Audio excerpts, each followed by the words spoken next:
Job le chapitre 1.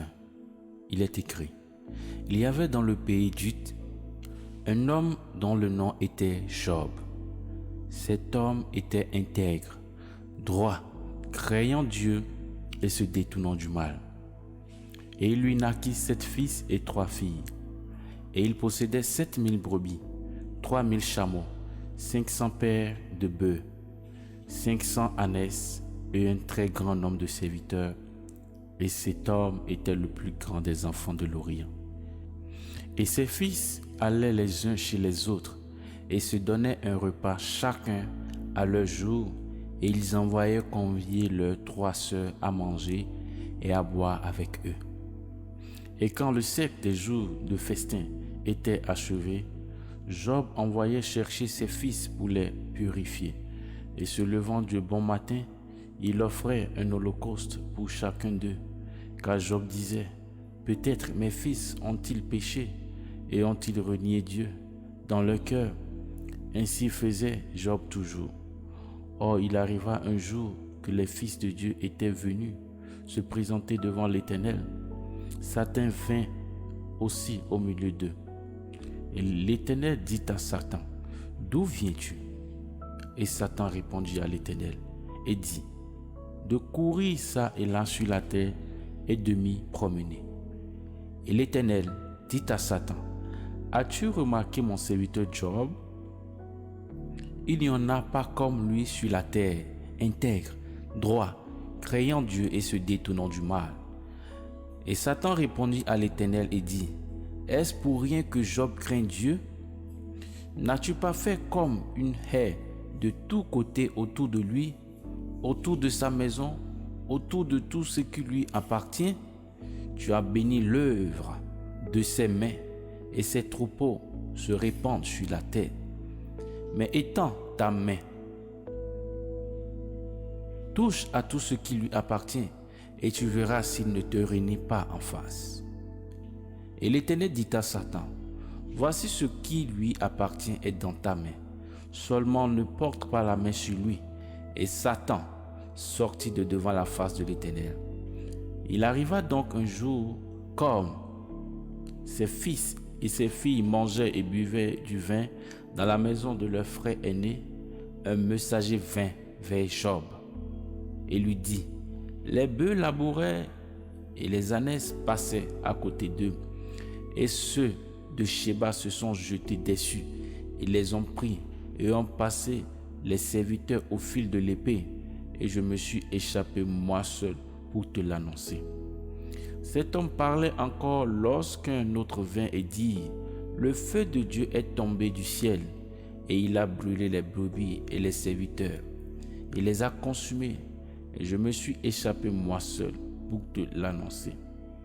Cet homme parlait encore lorsqu'un autre vint et dit: des Chaldéens ont fait 3 bandes et ont fondu sur les chameaux et les ont pris, et ils ont passé les serviteurs au fil de l'épée, et je me suis échappé moi seul pour te l'annoncer.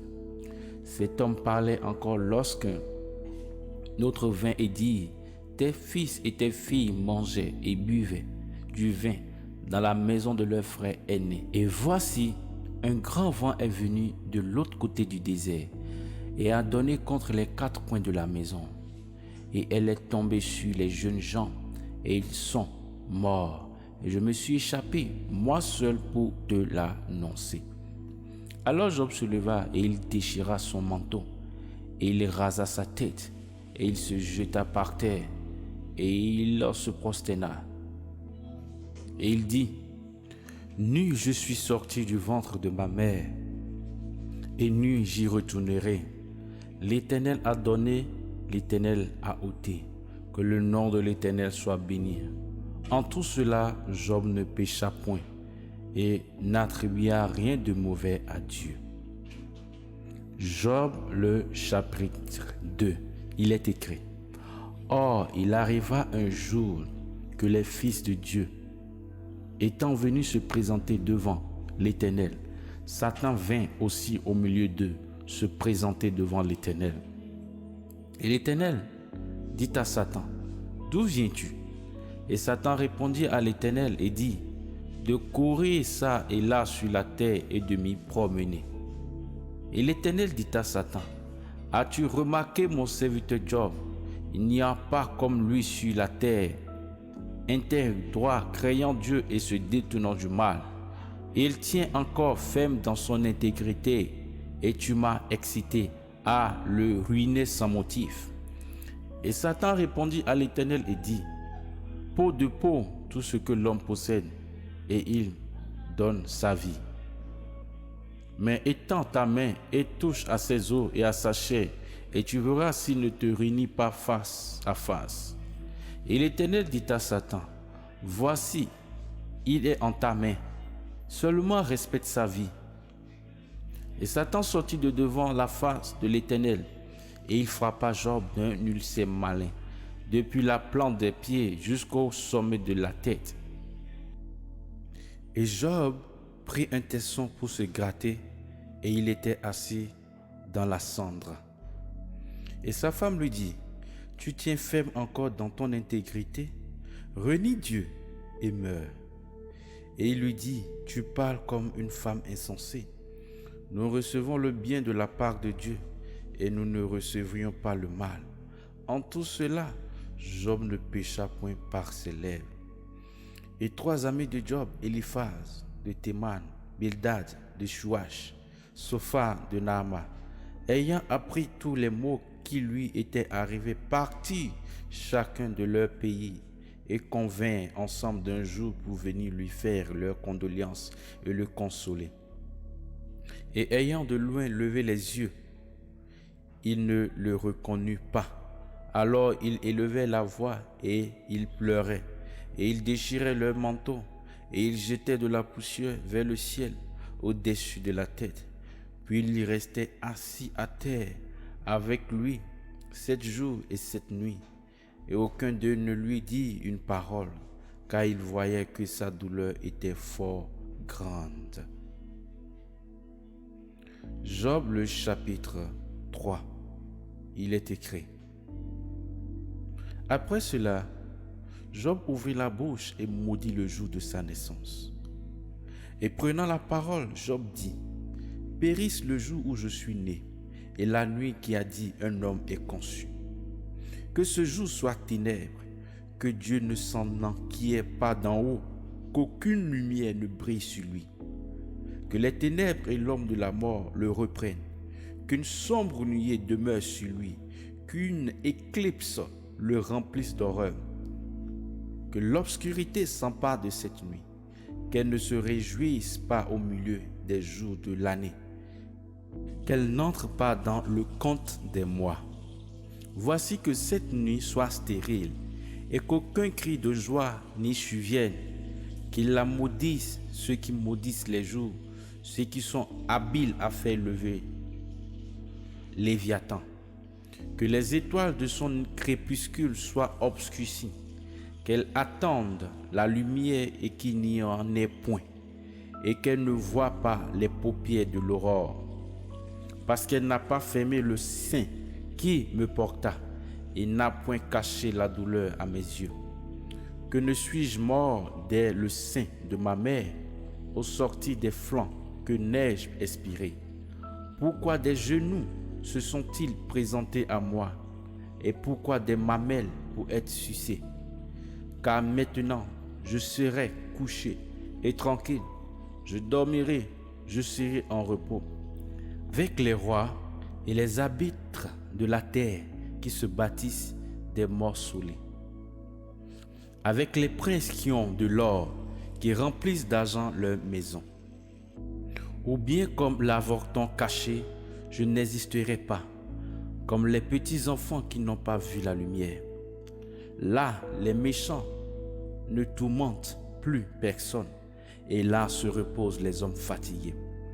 Avec eux, les captifs sont tranquilles. Ils n'entendent plus la voix de l'exacteur.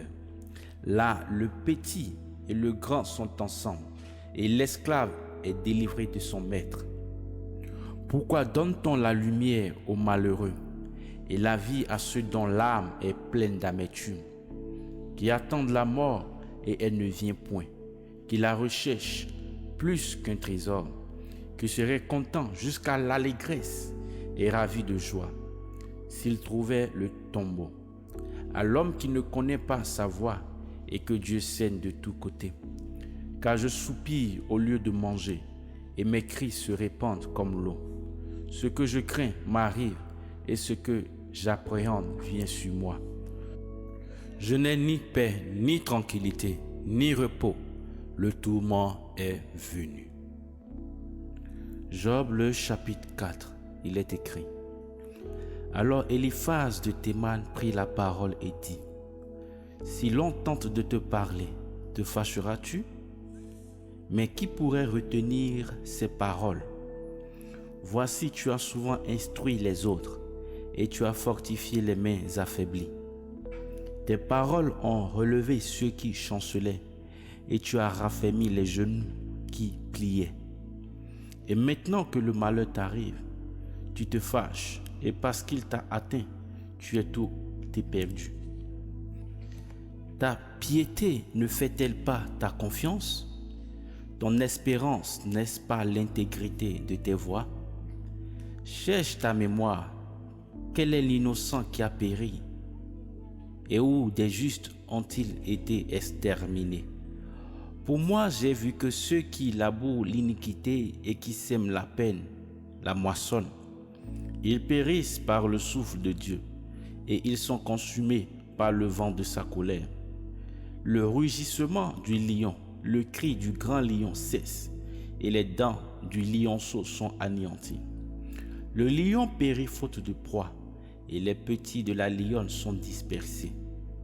Une parole m'est furtivement arrivée et mon oreille en a saisi le murmure.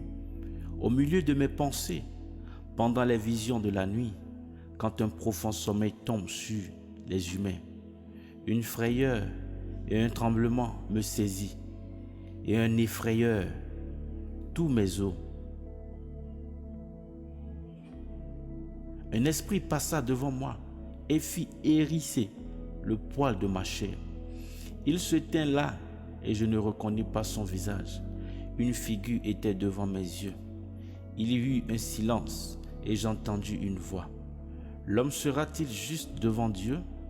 L'homme sera-t-il pur devant celui qui l'a fait? Voici, il ne se fie pas à ses serviteurs. Il trouve des défauts à ses anges. Combien plus chez ceux qui habitent des maisons d'argile, qui ont leur fondement dans la poussière, qu'on écrase comme des vermisseaux. Ils sont détruits du matin au soir. Sans qu'on y prenne garde, ils périssent pour toujours. La corde de leur tente est coupée. Ils meurent sans avoir été sages.